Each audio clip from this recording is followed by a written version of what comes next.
Hi, everyone. My name is Anthony Cruz III, and I am the publisher of the Capital Sports Report. I am also the host of the Capital Sports Report Live.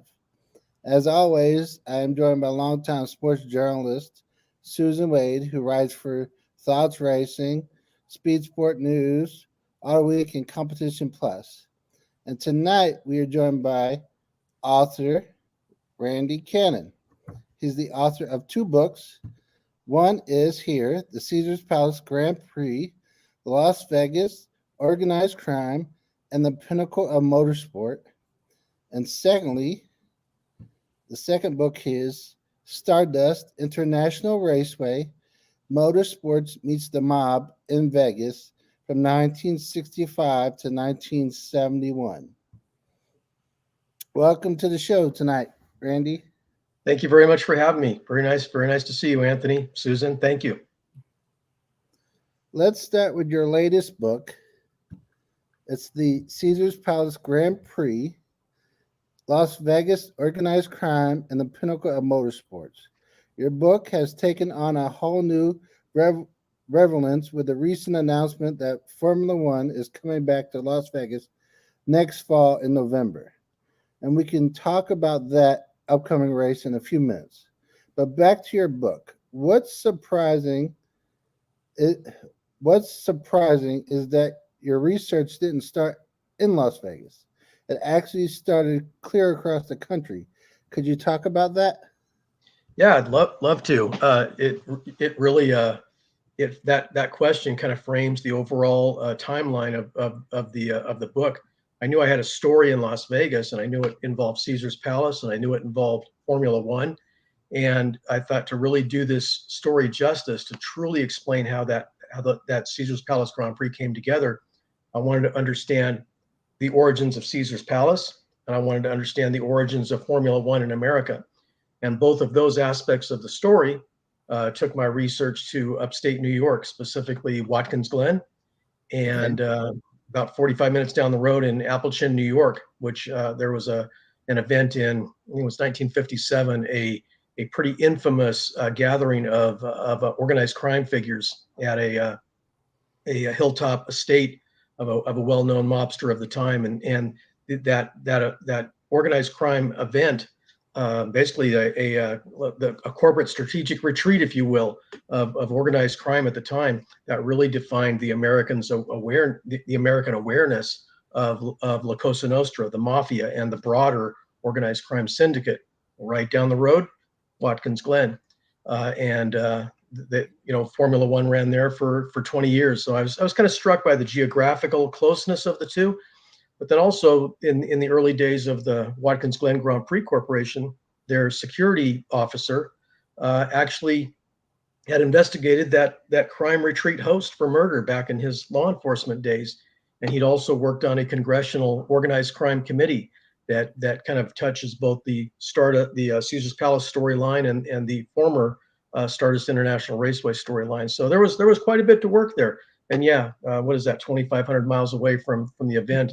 I'm pulling articles from little time upstate New York newspapers and doing a deep dive into the Watkins Glen Grand Prix Corporation of all things. But it really shaped the story. It definitely provided the foundational information I need to kind of build a storyline that truly explained how the Caesars Palace Grand Prix came to happen in the first place. Well, I think Formula One's road to Las Vegas was a pretty circuitous one and just went all over the place, didn't it? Didn't just go straight from there to Las Vegas. It did. I growing up, I would have always thought that Watkins Glen was the first U.S. Grand Prix, the 1961 event.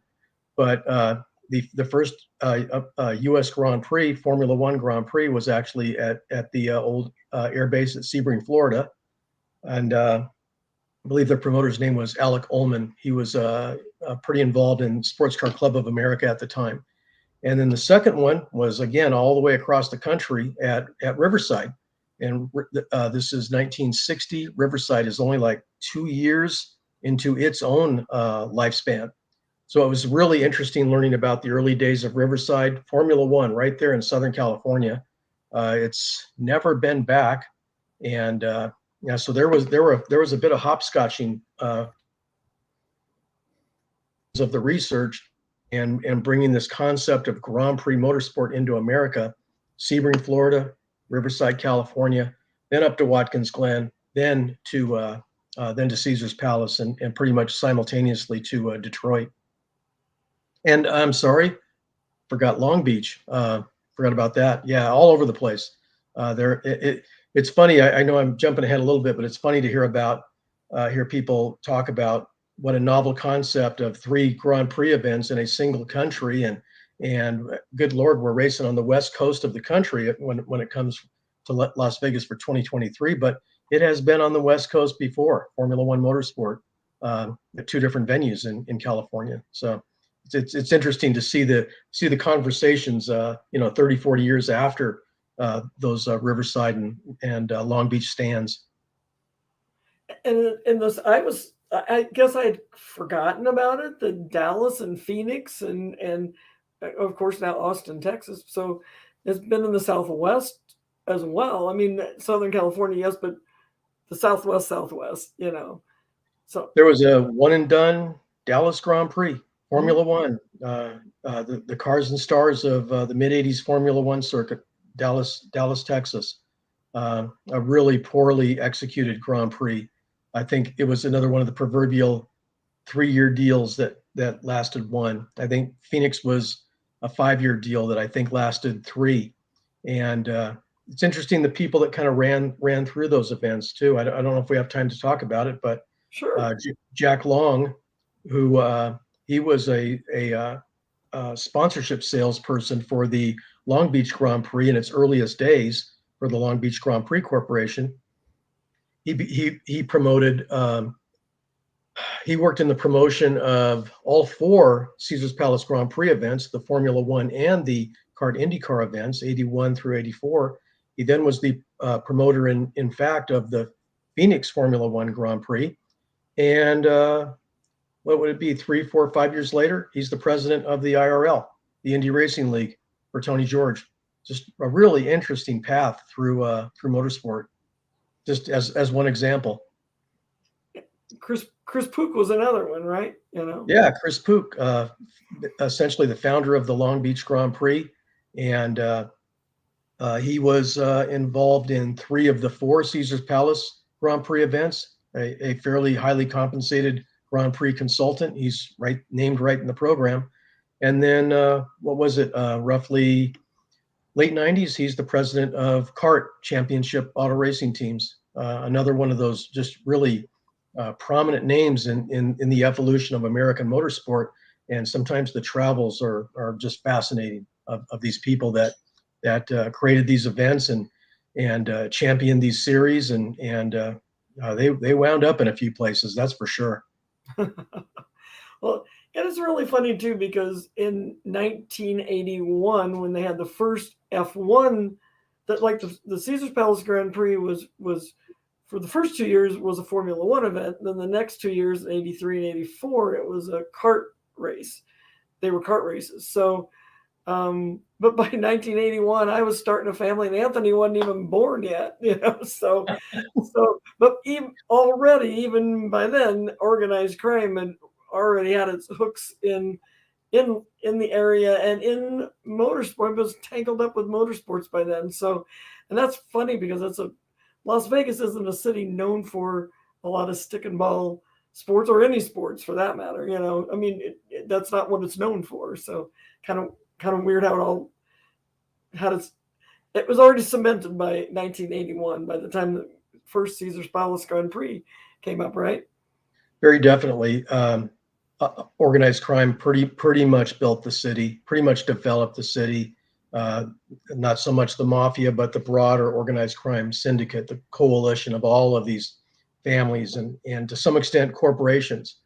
And by 1981, most of the gambling resorts in Las Vegas were owned by corporations that were licensed as the gambling operators, and the structure was that stock owners of corporations at a certain level had to be individually investigated for that licensure. But yeah, from the the proverbial Bugsy Siegel, and to the extent he touched the foundations of early Las Vegas through to 81, yeah, there was a lot of organized crime influence behind the scenes, and a lot of it involving the land, frankly. My first book, Stardust International Raceway, really studied the land. Caesars was more about perhaps the influence of organized crime and corporations, but at every turn, it's how can things be transacted in cash? How can liquidity be created? How can taxes be avoided? How can things be made to appear other than what they really are? Sometimes pieces of land were treated as secret ledgers. A mob operator couldn't directly own a piece of a casino, but he could own a piece of land, and so casino shares might be transacted through the ownership of that piece of land, and every aspect of that transaction is otherwise off the books. But through that piece of land, they have this understanding of how they're going to conduct their business with each other. So it's fascinating. There's no playbook for it. There's no guidebook for it. I researched every aspect of these individuals and corporations that I could, every connection that I could possibly touch to see how they were connected and to whom they were connected, and produced some fascinating stories, I think. Oh yeah. You have said that Bill Weinberger was a great resource for you as you gathered material for the book. Could you tell us about him and what he shared with you and how you found your sources from meeting him? I will. I found Bill kind of second, third hand. I had interviewed Jack Long, and I had interviewed another vice president of Caesar's Palace, and they both talked to me about Bill, and they both had very fond recollections of working with Bill Weinberger. And I just did as much Google searching as I could until I found someone named Bill Weinberger who seemed to live in the area, and tried to run him down by phone number and got a hit. And he was very nice to me, very forthcoming. Understandably, he was careful with certain aspects of what he told me about the Caesar's Palace as a corporation, what he knew of Caesar's Palace when it was owned by individuals as opposed to a publicly traded corporation. His father was an original investor, an original licensed shareholder in Caesar's Palace, and they both worked in the Caesar's Palace mothership corporation when the original ownership of Caesars, a privately held corporation, transferred to a publicly traded corporation. At one point, they were both working under that Caesars World umbrella. So he has some fascinating stories, both on record and on background, about life with his father, growing up in Cleveland, the kind of people that he encountered along the way, how he first came to be introduced to the prospect of becoming a Caesar's Palace employee, and kind of gave me the lay of the land. Every now and then he'd kind of pull back the curtain for me a little bit, and we'd kind of peek into the throne room of Caesar, and I tried to be very discreet with how I wrote about things like that. But really and truly, he was the vice president of casino marketing when he was hired, and at the time of the Grand Prix events, he did shepherd and steward the 1981 and 82 Formula One Grand Prix events. Whether they're the most loved Formula One events in America ever, or perhaps in the series ever, or the most loathed, the jury will forever be out on that. But he caused them to happen, and to some extent, he also caused the follow-on kart IndyCar events to happen, because while he's trying to negotiate with Bernie Ecclestone of Formula One about the events, and when things would get prickly, he'd lob a call over to USAC, which was, if you recall, they had the kind of the competing series, the kart IndyCar series and the separate USAC series for a few years. And so Bill would talk to them about maybe we'll make this a Formula One IndyCar doubleheader. Maybe we'll just make it an IndyCar event. But it was his ability to make those contacts that basically produced all four of those events, even though he was not on the masthead for the 83 and 84 events. but just absolutely fascinating. He was very generous and forthcoming. He helped me track down a couple of other people. I don't know if we're exactly friends, but we're certainly acquaintances. We're scheduled to lunch in a few weeks. He's probably in his early 80s, so I'm definitely his junior. But I have absolute respect and regard for how he was able to contribute to the telling of this story. It came from the horse's mouth. The most recognizable names in organized crime were all throughout both of your books, as much as the most recognizable names in motorsports. That's true. I could never get a sense that, in Stardust, Mario Andretti is racing at Stardust International Raceway, and Bobby Unser, and they probably both heard whispers about who really owns Stardust International Raceway, and when Mario raced at Caesar's Palace, people probably chirped in his ear about who's connected to who, and but I ultimately, the racers are racers. They want to race. Mario just wanted a fast car on race day. Probably fair enough, Susan. Yeah, Wanted a fast car, wanted to get paid well, and name and lights sort of thing. And so it was, I don't even know if it was an uneasy alliance. The racers would race wherever they were told to race. In 1968, USAC sanctioned a champ car race at Stardust International Raceway, which was the primary owner of which was a member of the Cleveland Syndicate. But he was also one of the deans of Las Vegas, one of the preeminent development forces in early Las Vegas. But his roots are Depression bootlegger, awfully close to a lot of murders, and it rolled into Vegas and with an endless supply of fairly dirty cash, and caused a lot of buildings and developments to happen in Las Vegas. Mario Andretti's racing at the track that's primarily owned by him. But again, Mario wanted to race, Bobby wanted to race, AJ Foyt, you name it. They wanted to race. And it's interesting. I just mentioned Bobby Unser, Foyt, and Andretti. All three of them raced at Stardust. All three names raced at the Caesar's Palace Grand Prix. Mario, all 4 years of the Caesar's Palace Grand Prix. AJ Foyt was running kind of ovals only in '84, but he had his champ car there in '84, and Al Unser raced the '83 and '84 IndyCar events, as did Junior, and so it's really interesting. I know I'm off on a tangent, but there were a lot of people that touched both racers and Las Vegas names that touched both the Stardust property, and the Caesar's Palace Grand Prix event. It's really interesting, and understandably, it's all under umbrella of kind of old Vegas, the way things used to be in Vegas. Yeah, a lot of big names, definitely. Yeah, it was such a throwback. That was fun, but not just with your Stardust book, or I mean both your books.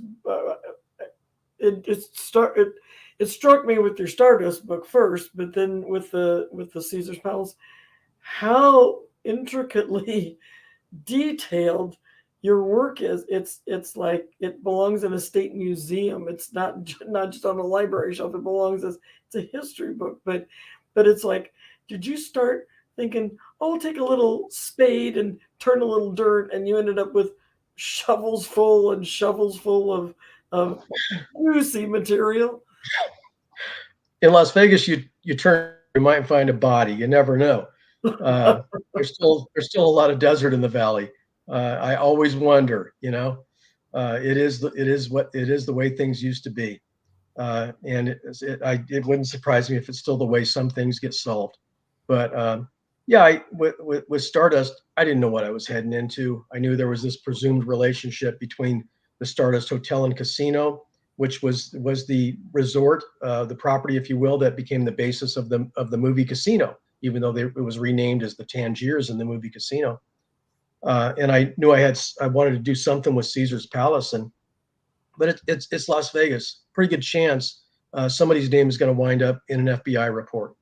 pretty good chance somebody's name is going to wind up in the files of the Securities and Exchange Commission and the Department of Justice, and not to mention the Gaming Control Board and the Nevada Gaming Commission.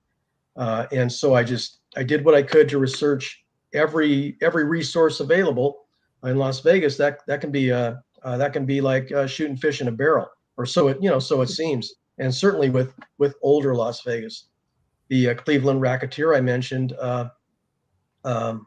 Mo Dalitz by name, he's got his own filing system at the Federal Bureau of Investigation. His files are available, heavily redacted. They'll typically redact a name that isn't believed to be the suspect of a crime in an FBI report. But how fascinating it was when I'm bumping around through his FBI records, and I probably found a handful of references to Mo Dalitz owns the raceway, or words to that effect. Wow, this is crazy. So those were the kind of things that I tried to work with and weave into the story, and it does look official when I'm citing an FBI source as I tell a story in the pages of a book. It's a lot of fun to write with something like that, underscoring a name or a point or a place or circumstances. So I researched everything I could, and like I said, Las Vegas figures tended to be pretty rich targets, and so far, I don't know if I can tip it yet, but the next book I'm working on, similarly, a lot of rich targets. Not a Las Vegas story, by the way, but I had a lot of fun with it, I researched everywhere that I could, and it seemed to work out well. To be able to tie, I kind of created my own Venn diagram, overlap 3 circles, and right there in the center, Las Vegas, organized crime, motorsport. Right there in the circle is where I kind of focused my research for both of the books.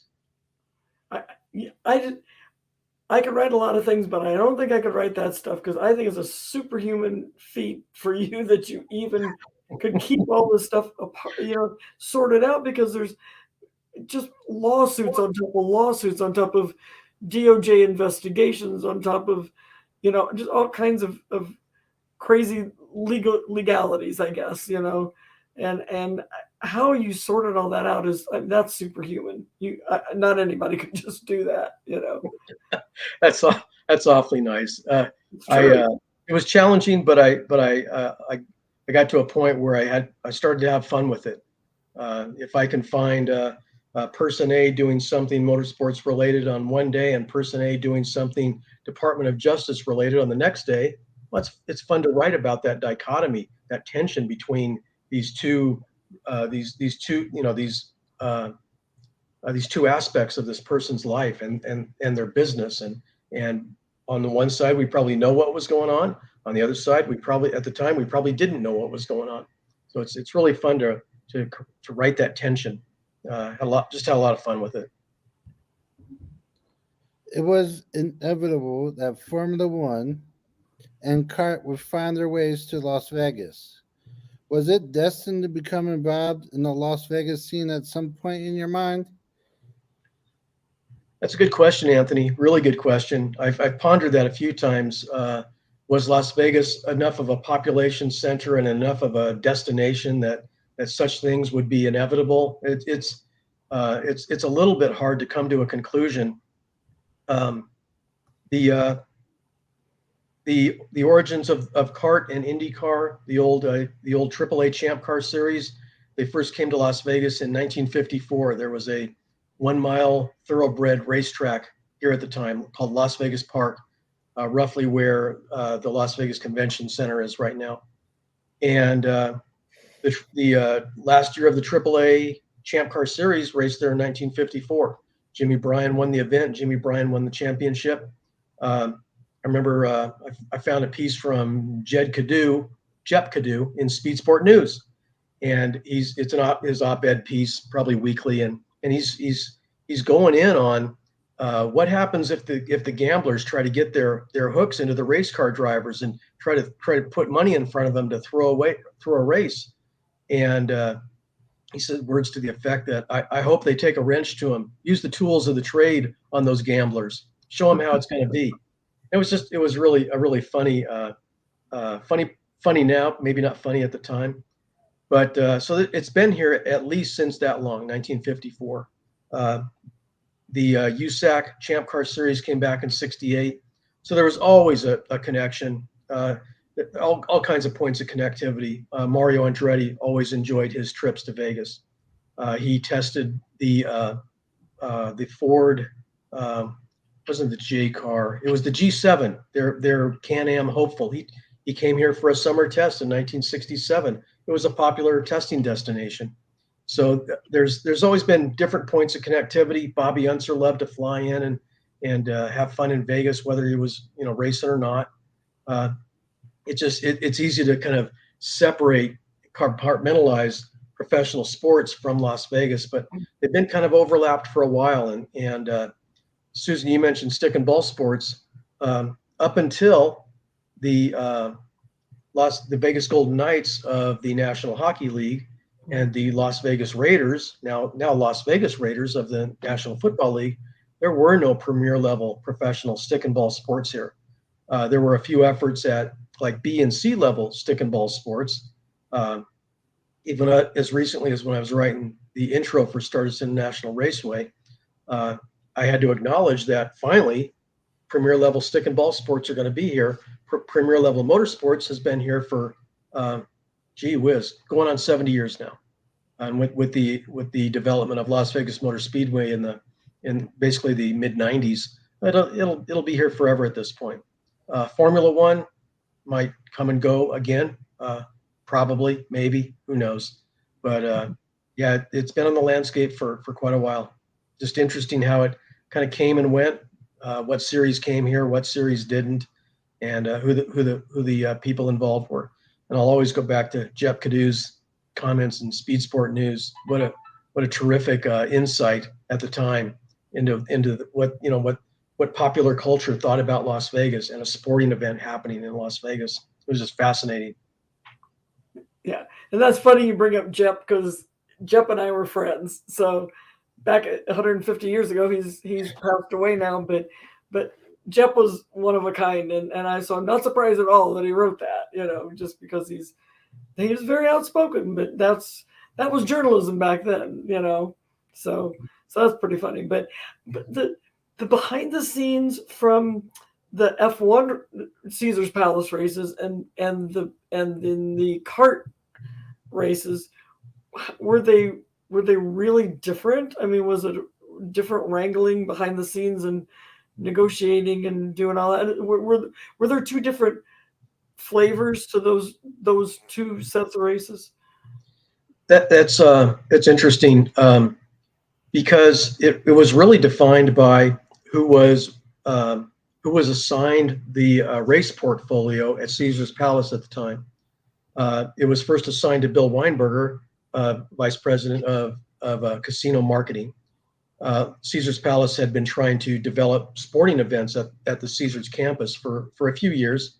They'd had invitational tennis tournaments, and they were renowned for their boxing events. Mm-hmm. I found an old picture of the Caesars Palace Grand Prix circuit being developed, while Caesars is also setting up for I think it was might have been Leonard Hearns or Leonard Hagler in '81, right next to the Grand Prix circuit. So it was, premier level sporting events was kind of a thing for Caesars Palace. They wanted to have these peripheral attractions to try to bring people in. Bill Weinberger, it happened to land on his desk, and he figured out how to make it work. Not long after the '82 Formula One Grand Prix, Bill got reassigned to the Caesars operation in Atlantic City. They were developing a new piece of property in Atlantic City. And so the race portfolio was reassigned to a fellow named Bruce Aguilera. He was also a vice president of Caesars Palace and was their legal counsel. And it was kind of an interesting shift. Bill came from investment banking and seemed to have a really strong affinity for putting together a racing deal like that. Legal background notwithstanding. Bruce, on the other hand, just time-honored, very highly respected Las Vegas lawyer, But Bruce also got to negotiate with Bernie Ecclestone. There was supposed to be an 83 event, and it didn't work out.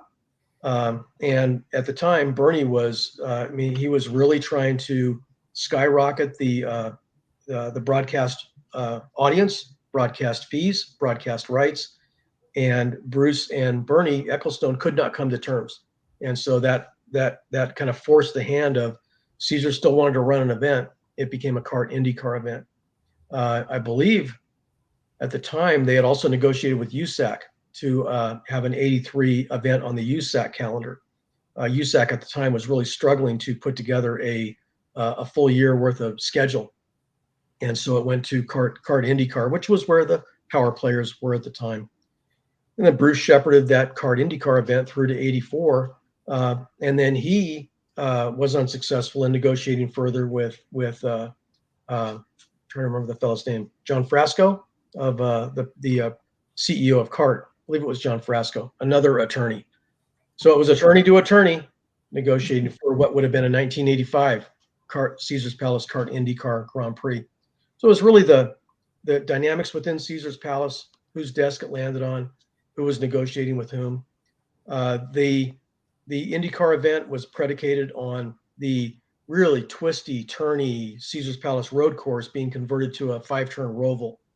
They took they basically connected Formula One turn 1 and turn 10 with a straight, and bypassed all of the three fingers of pretty sharp hairpin turns.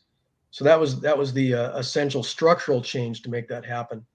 Mario Andretti, not a fan of the road course events. Had a half shaft failure at both of them, pretty much in the same spot on the track, and Formula One cars did not like being driven that hard around all of those really hard hairpins.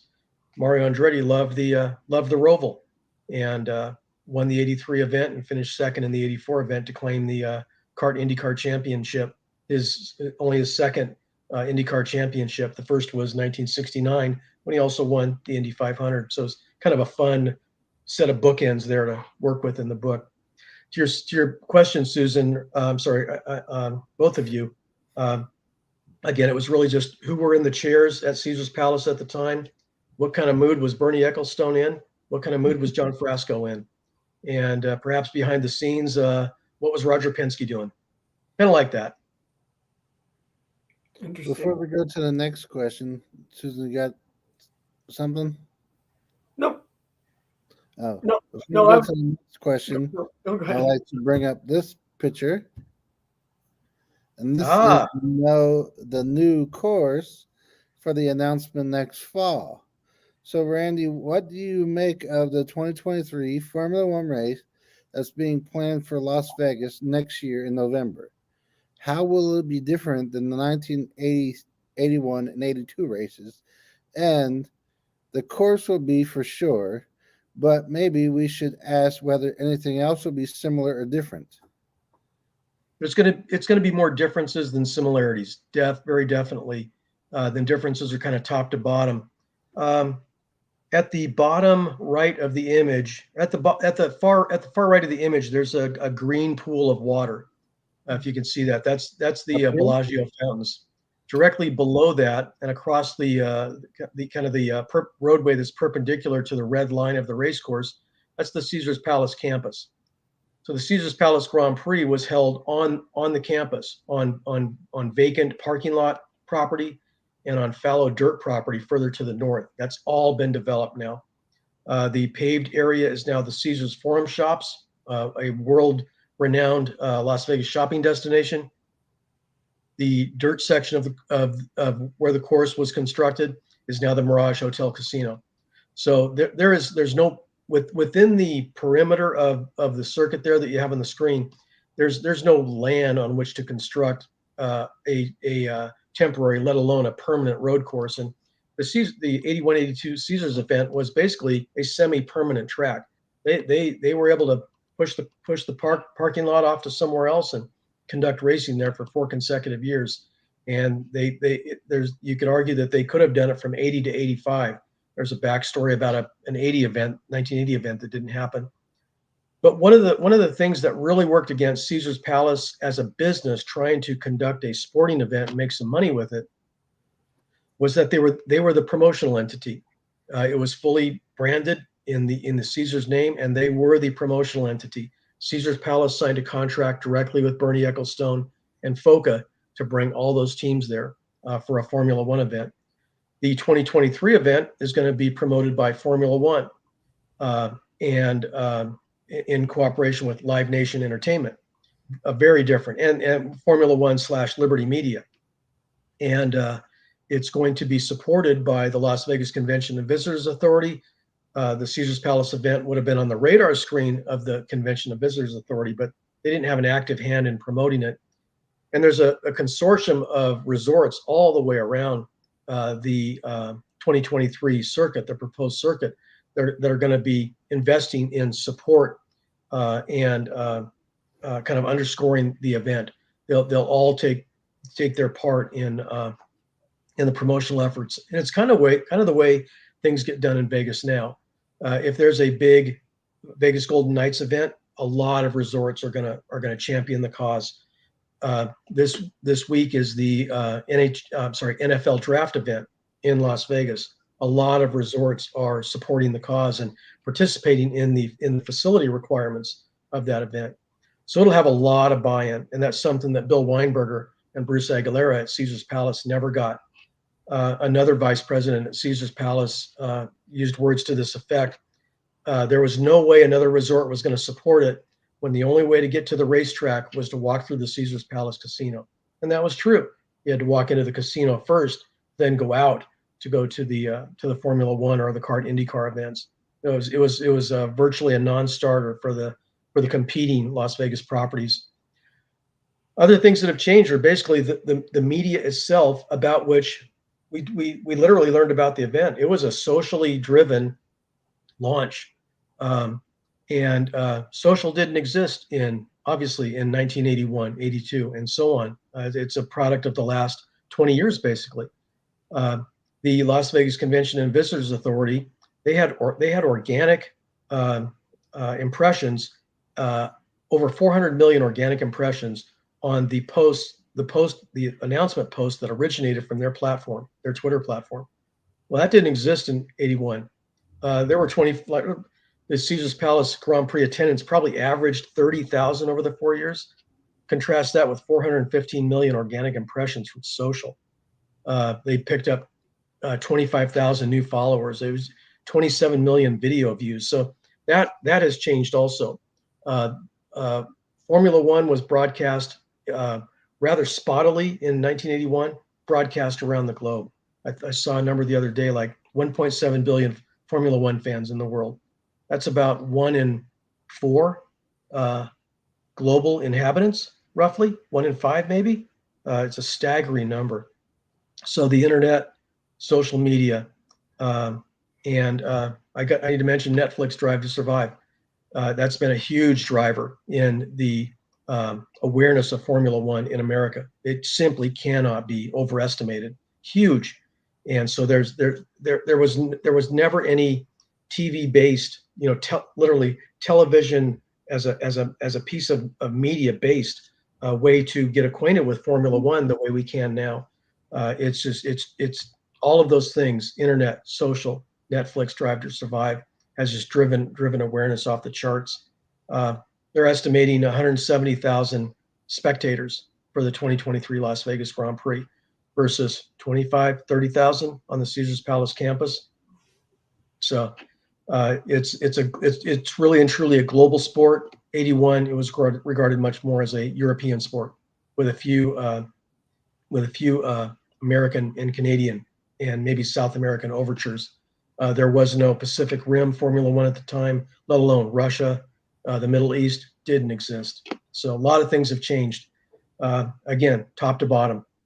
There's virtually nothing that's the same, except where I pointed out Caesars Palace on your map.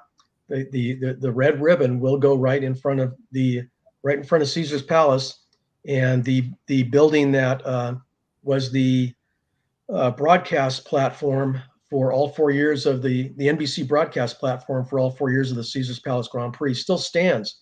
on that Caesars Palace campus. So that's there. The rest of Caesars Palace is pretty much been completely made over. But Caesars, I'm sure they're hoping for the start finish line right in front of the resort, and a pretty good chance they'll get that just to tie 40 years of history together at a well-known start finish line in front of that resort. That's really cool. Now, in light of everything you know, how do you personally feel about Formula One coming back to Las Vegas? I mean, are you excited, or you just go, ay, ay, ay, you know? Yes. I'm excited. It's been fun to learn about it. It's been fun to contrast the two, the opposite ends of this 40-year walk through the desert to get Formula One back to Las Vegas. I didn't think I'd see it in my lifetime, quite frankly. There's been so many efforts to get Formula One back here, most of them driven by Bernie Ecclestone before he sold Formula One management to Liberty Media. So I'm excited. It's going to be a heck of a challenge. The Las Vegas Strip and the arterials that are gonna create the circuit, they're not paved for Formula One motorsport. There are no stands, there are no barricades, there's no paddock, there's no pit lane, and all of that has to come to exist in the course of 18 months. Miami and the Hard Rock Stadium had about a 4-year run to get from announcement to a venue that a Formula One driver can make a lap on 2 weeks before the event. Las Vegas and Formula One and Liberty Media are trying to make this happen in about 18 months. Just going to be a Herculean task. So it really intrigues me in that way. Can they get it done? And will it be safe? Will it be well received by Las Vegas business, or will it be a deterrent to the flow of cash to the count room? That's going to be the ultimate ticker right there. The Caesars Palace Grand Prix did not adequately boost the count room take, and that will be the true measure of success for the 2023 Las Vegas event and the reported 2-year tail on that deal. How much did we drop into the till while Formula One was here? If it kept people from, if it kept high rollers from coming to Las Vegas, it's not going to work. If it boosted the take, could turn into a 10-year deal. It'll be really interesting to see. Yeah. Randy, what made the biggest impression on you as you researched and wrote your 2 books? Also, will any of that stick with you now that your books are published? I do have a lot floating around in my head. What stuck with me the most? I probably can't quote it verbatim. I peeled a quote from an op-ed piece probably in the early 60s, and it was a writer talking about the interwoven mobs which make up the national crime syndicate. And that's probably what stuck with me more than anything about motorsport. I had a lay understanding of motorsport. I was a fan when I was a kid, and it stuck with me. I went to events at Stardust Raceway. They stuck with me. Went to Caesars Palace Grand Prix for 3 of the 4 years. So I carried that around. But what really intrigued me was learning about the structure of the organized crime syndicate, and at least through to the 1980s. It was so pervasive, even in corporate America, that probably virtually name the business. And if think about The Sopranos, what was Tony's line? I'm in waste management, but they really were in waste management, catering, hospitality, construction, everywhere, and their proxies are sitting in the boardrooms once Las Vegas gambling became corporate. They'll have a organized crime racketeer will have somebody invest for them. They can't be licensed as a primary owner of a Las Vegas gambling resort, but somebody they know might be able to, or somebody they pay might be able to. And so it was this Byzantine, extremely complex workings of this syndicate and how pervasive it is. And it's easy for us to think of what we know: The Godfather, Casino, and so on. And think of it in the really limited terms of the Sicilian or Italian mafia. But it just, to some extent, there are ethnicities involved, but to a greater extent, there is business involved. In Stardust, for example, I was kind of intrigued how the drag strip transitioned from an AHRA sanction to an NHRA sanction. And I wound up going down this rabbit trail about the AHRA, and there's a fair amount of residual buzz out there that Bob Tice, I get that name right, Susan? Bob Tice, the founder of the AHRA, that he had organized crime connections, and that organized crime was involved in Bob Tice and the AHRA and the race events as a way to launder money, and pretty compelling writing on the subject. And I did in independent writings about that subject, and my own research about the Teamsters, for example. I found a common name. There really was this person in these independent writings about the AHRA and Bob Tice that was in the Teamsters and was very close to other organized crime situations involving Las Vegas. So that was probably what I kept with me more than anything. Everyone wants to believe that has generally faded away, that the mafia no longer exists. I'm a skeptic, and I don't mean to be kind of an embittered skeptic, but jaundiced skeptic. But oh my gosh, I've researched and read so much, and I don't think those sorts of things go away over generations necessarily, over transitions in corporate ownership. It may be that if someone owns stock today, there is still a tribute fee being paid to the descendants of Meyer Lansky, or whoever Meyer Lansky sold his tributes off to at whatever point that might have happened. It would be hard for me to believe otherwise. That's what really stayed with me. That's what's in my head. Sometimes it's what keeps me awake at night, just pondering the what ifs. Motorsports angles were fairly easy to, they were easier to document, magazines, newspapers, videos, etc. But truly, organized crime had this relationship with motorsports, if for no other reason than Motorsports Connections owned properties, or Organized Crime Connections owned motorsports properties, or Organized Crime Connections were involved in gambling corporations. So yeah, they stick with me. And it's probably the way the next subject I dip into. It's the way I'm going to research, more than likely.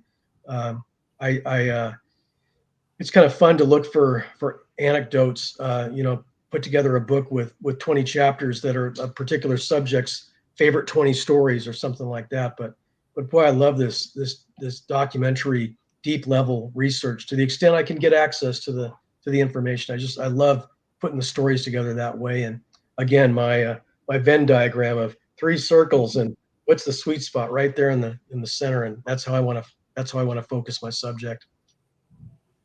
Yeah, you ended up answering a question I wanted to ask you, because I know you've been asked it a bunch of times if there's still an element of organized crime in auto racing. So you did touch on that, but I also you said something really intriguing once about how you were more stressed, I think was the word, about writing about Chris Pook and Roger Penske than you were about organized crime figures. And I don't know if you want to go there. I don't know if you want to answer that question. Maybe you don't.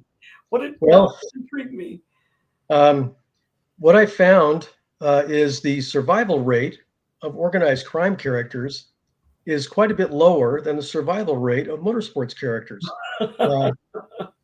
The attrition rate, the mortality rate. I documented probably a handful of bodies in Stardust International Raceway that were connected to the corporation that bought the Stardust Hotel and Stardust International Raceway. But yeah, Chris Pook and Roger Penske, live and well, still activated, and not the most accessible people. Chris Pook was was extremely controversial in the early days of the Long Beach Grand Prix. A period quote about Chris Pook was, genius, I'm paraphrasing, genius and visionary, or con man and thief. And that was a quote from Long Beach. And he did provide some access for Caesar's Palace Grand Prix. He was there on the ground, directing operations to some extent, but certainly didn't want to write to upset the figures about whom I was writing. Roger Penske was less accessible, but both of the names you mentioned, first and foremost, they're industrialists and promoters, and second of all, they're sportsmen or sports people, and their sporting interest, I believe, will give way very quickly to their interest as a business industrialist, and a phone call to legal counsel if something offends. So I felt like I had to be cautious, careful there, and I had that level of regard and awareness about both of them and how I wrote them. I'm guessing in your careers you've probably experienced similar situations where I want to write this subject, but they may be a bit of a firebrand. I may have to answer for it. I sure hope I don't answer in the form of a legal summons. So that was my take on organized crime versus motorsports figures. Even if you're accurate and fair, you still could wind up in a court of law. That's a good point. So heck yeah. Sorry, Anthony. And I don't have those types of resources to run after it. So I tried to be. It's certain, their histories are documented. The Long Beach quote, it's been in the books for almost 50 years now, well documented. But I wanted to, what I wrote on the periphery of that, I wanted to be very responsible with. I didn't want to alter the meaning of that original, or alter the words of that original quote. I've seen that before too. Yeah. Go ahead. I'm sorry, Anthony. I interrupted you. Oh, it's okay. Randy, you talked about two subjects. You were just talking about motorsports and the mob. That sounds intriguing and also exciting at the same time, that maybe it could be developed into a movie or at least a documentary. Has anyone ever approached you about doing either one? Yes. Hard to tell how seriously. I did sit down with a producer a few weeks ago, and we thought Stardust in particular might be a really good documentary subject. The challenge with anything like that involves lots of action and cars and properties that need to appear a certain way is how it can be shot. I tried to write the books so that they might be adaptable at least to a screenplay sort of format. But if both of you saw Ford versus Ferrari, there was a lot of, probably not the highest budget movie ever made, but even that said, they had to do a lot of CGI to depict a lot of the racing scenes. There's no Riverside Raceway anymore, so Ken Miles' Fatal Test was, they shot that footage at, I believe that was Willow Springs in Rosamond, California.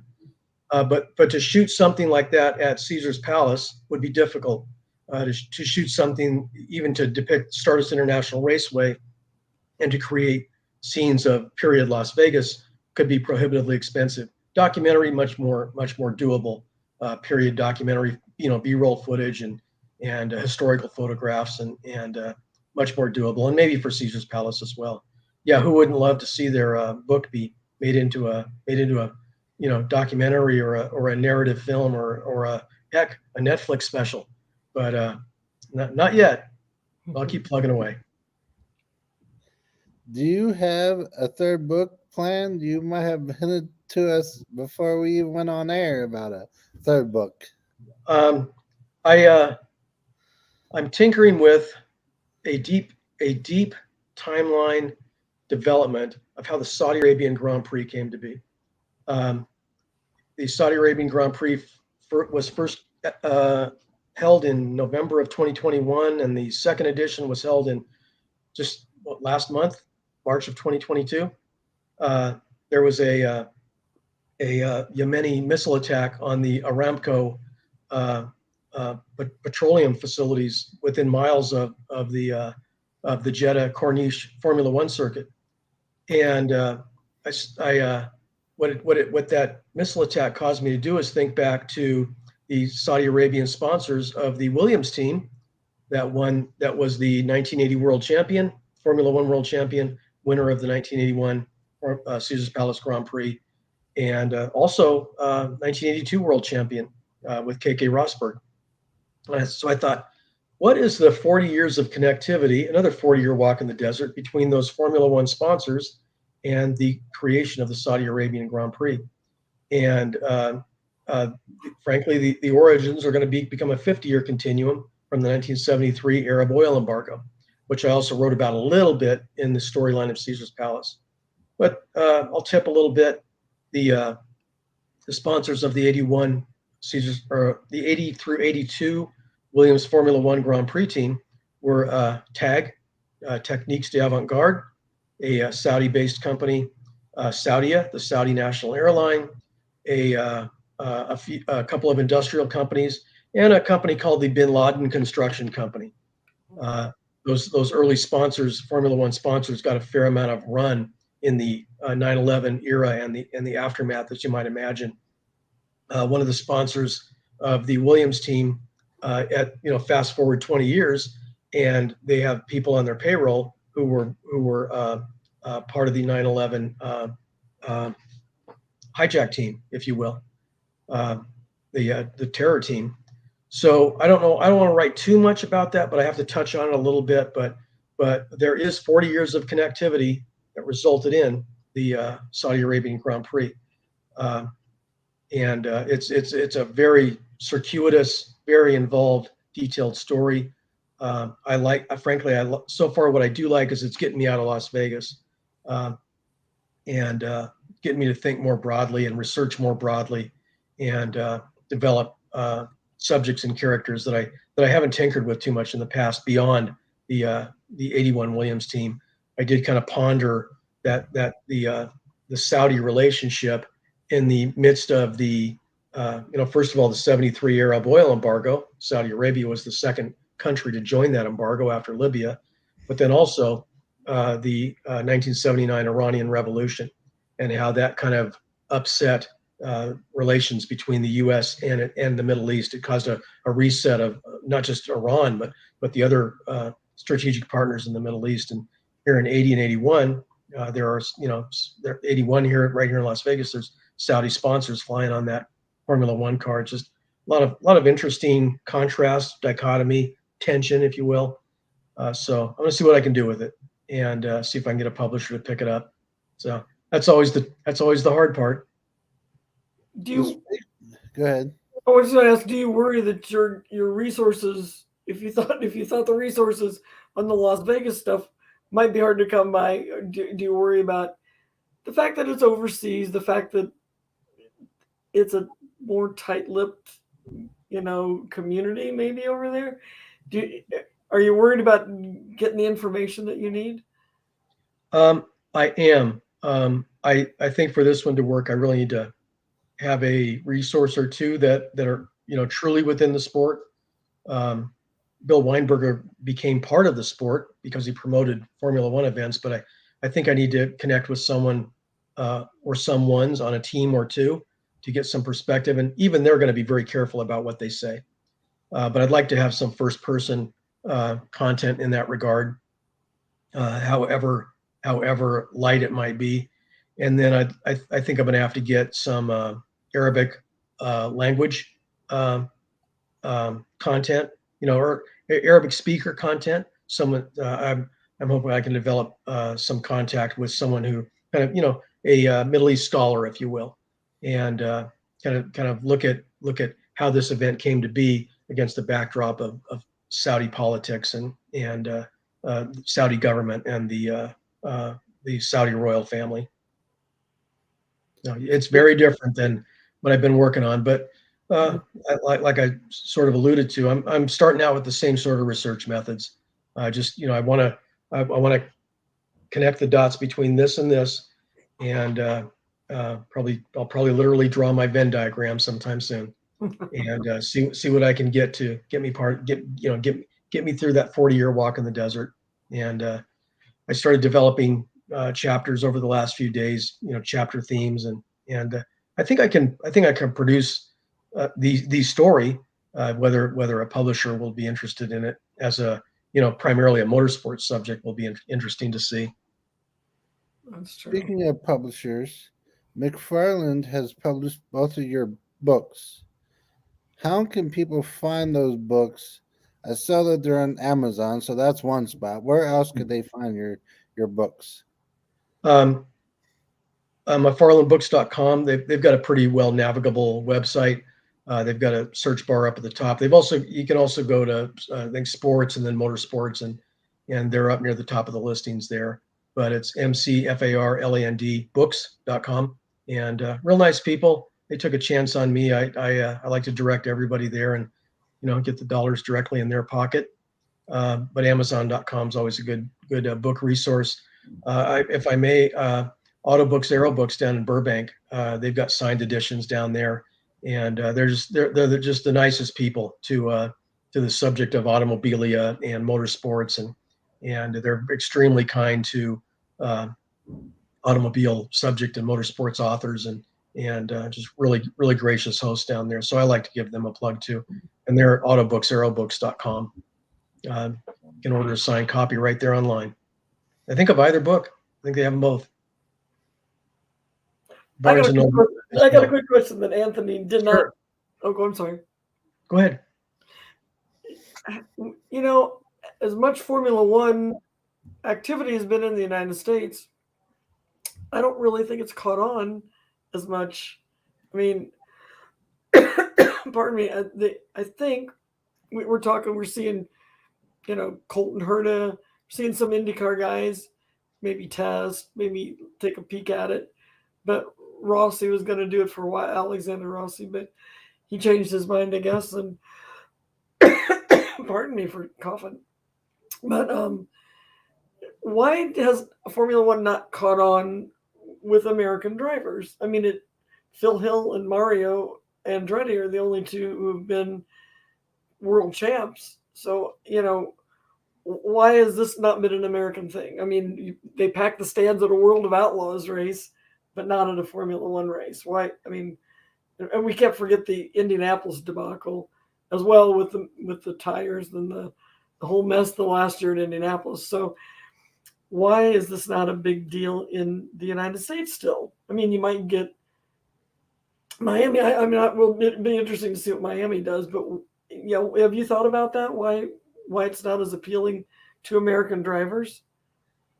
In the era of the Caesars Palace Grand Prix, it really came down to fan connectivity and fan awareness of drivers' names.